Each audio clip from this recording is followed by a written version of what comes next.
Hi, welcome. Let's get some more work done. We're going to continue today in the Schlossberg with number 25 and 26. And I started to cover the basic skills involved with this technique, which is simply moving smoothly through the range, something that a great many trumpet players, probably all of us, have trouble with at one time or another. Number 25 is a more advanced version of number 24 and 23. And the variations that I gave you, and there's some more variations on this exercise. So I'm going to attempt to play it for you, and then I'll give you some tools that can help you master this exercise.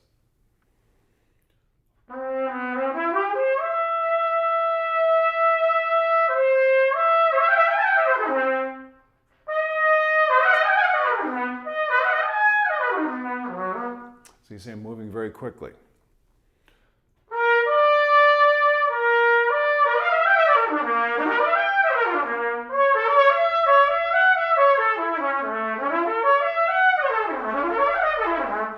Now something you'll notice about this one is that, and it was also the case a little bit with number 24, is that you have to activate a fingering somewhere along the line. You can't play all these notes on the overtone series.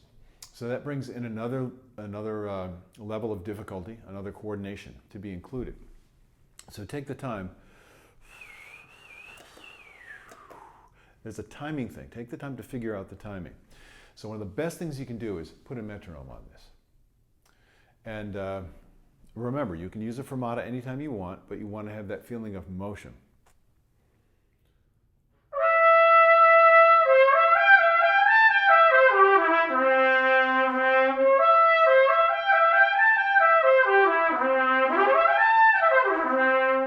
So there's nothing random about it. You're grouping dee da dee da dee da dee, and this is fun. And remember, you can change the groupings. But for now, let's stick with triplets in 4/4 because it's just easier. We want to keep it easy at first.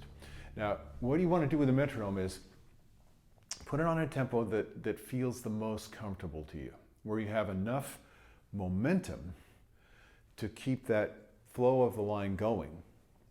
Feels natural to you. But you're not going too fast, so you're stressing your ability to maintain control as you move from one note to the next. So this is really important. And now if you go slower, that creates another kind of difficulty because there's a tendency to lose the momentum. Psychologically, you're losing the momentum, and therefore your air starts to lose its momentum.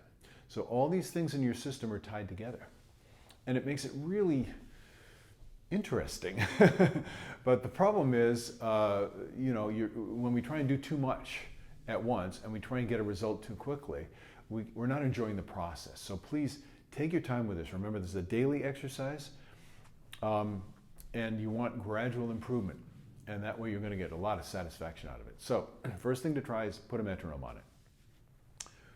And what I recommend is strive for a good attack on the first note. These exercises, interestingly, move very quickly off the first note. So I want D, da, da, da, da, da, da, da. What I did is I established that first note, stabilized.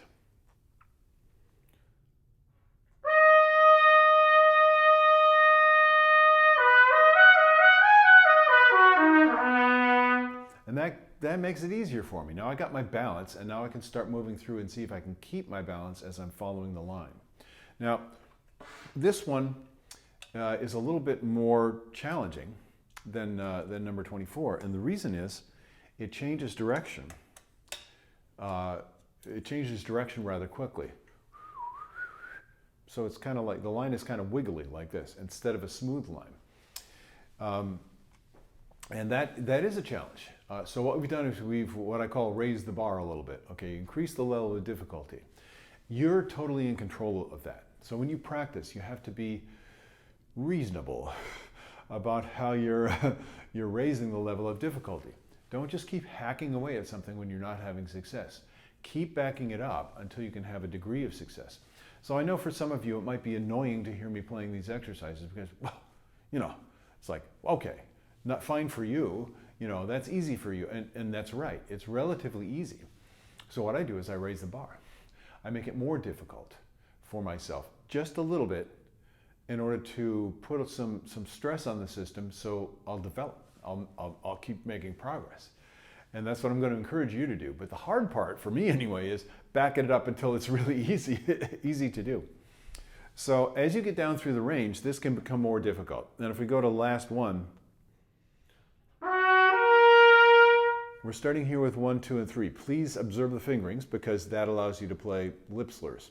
However, you can play the B flat in the staff with 1, 2, and 3.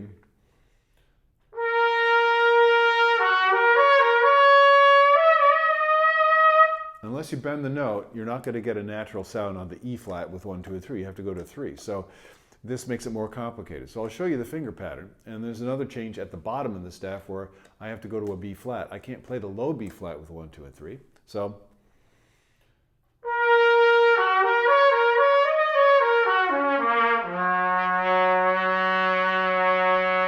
and it turns out I don't need my slide out to play the notes in tune when I'm on the low G flat. So you see, now it's getting sticky. There's all these little details that we're messing around with. So I actually would practice that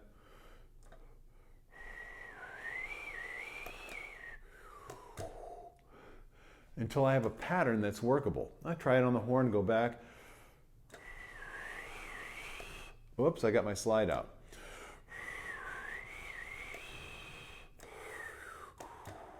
Oh, see how complicated that is? If you're trying to do the slide manipulation that puts you perfectly in the center of the note, which is a great thing to do, if you're trying to do that while you're doing all the other things, you make yourself crazy. You know, this is not productive. But it's easy and kind of fun to practice as a separate thing. It's like a little strange rhythmic dance with the fingers and the slide. And this is the important thing, there's a pattern there. And once you recognize the pattern, you practice it for a while, and it becomes more and more automatic. And this is what we're trying to do with our playing, is get these essential patterns to be automatic in our playing. And the only way we do that is by repetition with attention, as I've said many times before. Very important. Repeat it, but pay attention. Notice the results. Clarify what it is that you're trying to do. Simplify what it is that you're trying to do. So at some point, most of us learned how to tie our shoes. Some of us, I suppose, just slip them on or use Velcro. But at some point, probably most of us learned how to tie our shoes. And that was not easy. We learned how to tie a special kind of knot, a bow knot. Wow, that is cool. But once we had the pattern, see now, if we tie our shoes in the morning, and some of us don't, but if you do tie your shoes, I don't think I've tied mine yet, I still have my socks on, then I don't have to think about it because the pattern's already built. This is precisely what we're trying to do with every single one of the patterns that we use to play. Then they can be managed automatically simply by our hearing the music. And that's a worthy goal, but it takes a tremendous amount of investment of your mind, of your attention in order to get there. So I hope some of these exercises give you a sense of how to go about that step by step. You can arrange the steps however you want. Remember, the principle is very easy to understand. Make it simpler and easier to do until you can have success. Then raise the bar incrementally and enjoy the challenge. If you need to step back, go ahead, no problem. It's part of the process. This is really, really fun. Now, something else I didn't talk about, and that raises the bar again, but it's a great example of raising the bar. You'll notice, if you're a diligent person who follows the road signs, all the markings on the page, and that's good. That's what most of us try to do. This says pianissimo. And now all of a sudden, for most players, that makes it more difficult. So I'm going to play, let's see, which one should I do? Yeah, maybe I'll do the one on the C sharp.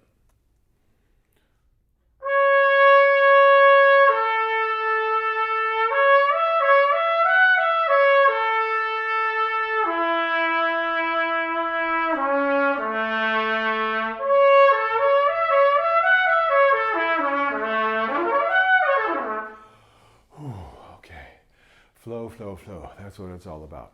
Now, so I got the feel of it now. And what I'm going to do is I'm going to do some variations.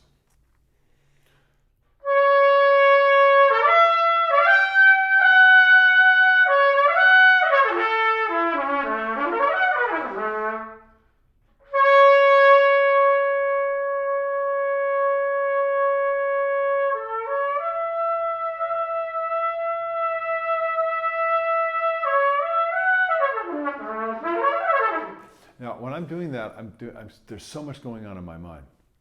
I'm hearing the sound. I'm allowing it to change to come back to the most resonance and focus, most freedom in the voice.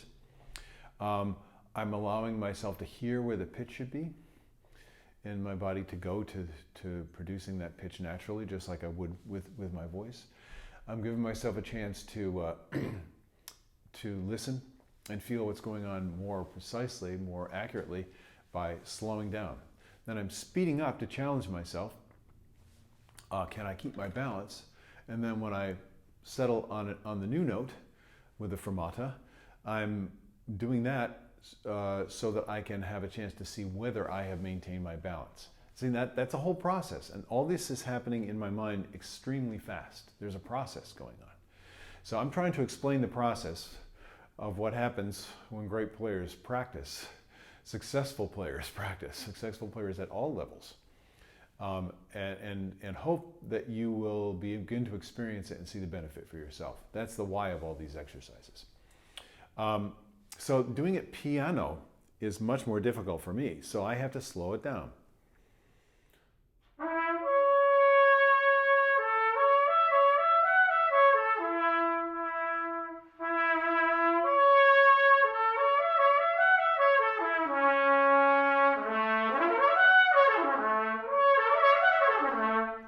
I'm starting to get the feel now. Another idea here, it's very important. Don't worry about being sloppy. Now that sounds crazy. We're looking for control, accuracy, precision, consistency. Yeah, exactly. But you have to let yourself stay loose. And that's what I love about these exercises, it's just right? It's just a little gesture. If you try and be too precise, you'll always try and control. And when you try and control, you're going to tighten up and you're going to end up trying to force things to happen the way you want. You're trying to exert your will over reality. What I would suggest is rather a Zen concept. Let the reality come to you. That means you have to calm yourself down and become receptive instead of so aggressive. Be very aggressive to pay attention, but don't be physically aggressive. Let yourself find the balance point. And another word, and then I'll demonstrate 26 for you and then let you go. I know this has been a long session, and I'm looking at the clock. I have to get into town to go to one of my students' dress rehearsals for her senior recital. Very exciting. Looking forward to that.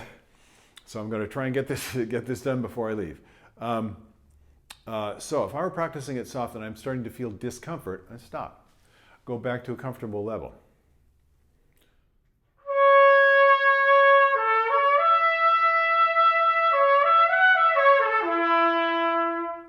Forcing.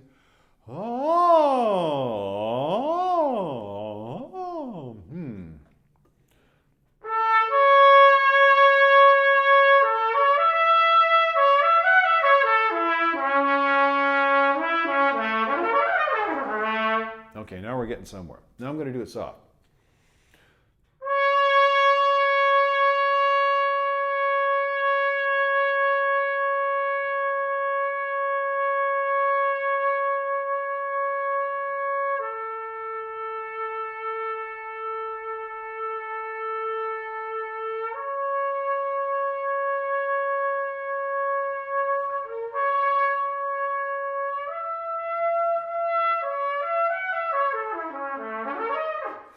I'm constantly concentrating, getting feedback. My body is telling me stuff. The sound is telling me valuable information.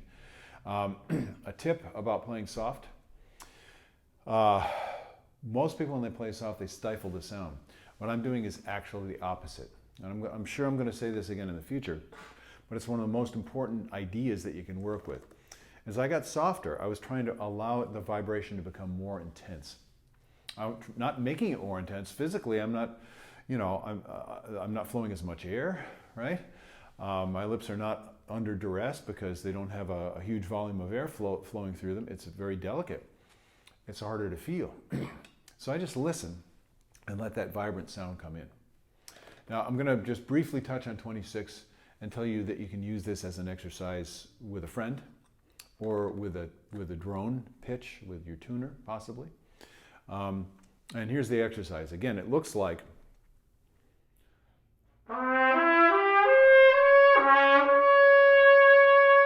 but we're going to use that fermata technique, that freeze frame.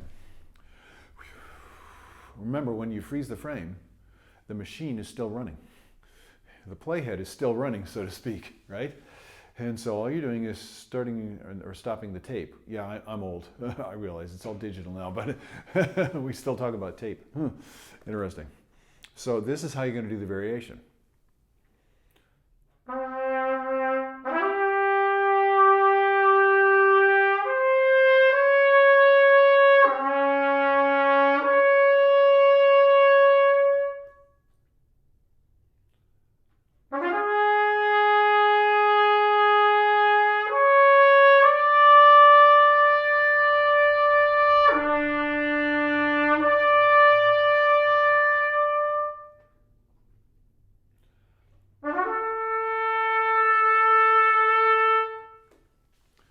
I'm starting to try and control it. I need to think of it as one continuous blow.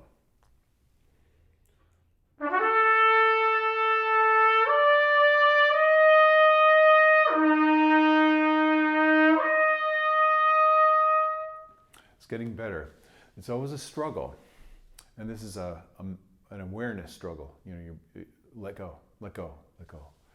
Don't let the body try and come in and grab and control. Just find the balance point and let it flow.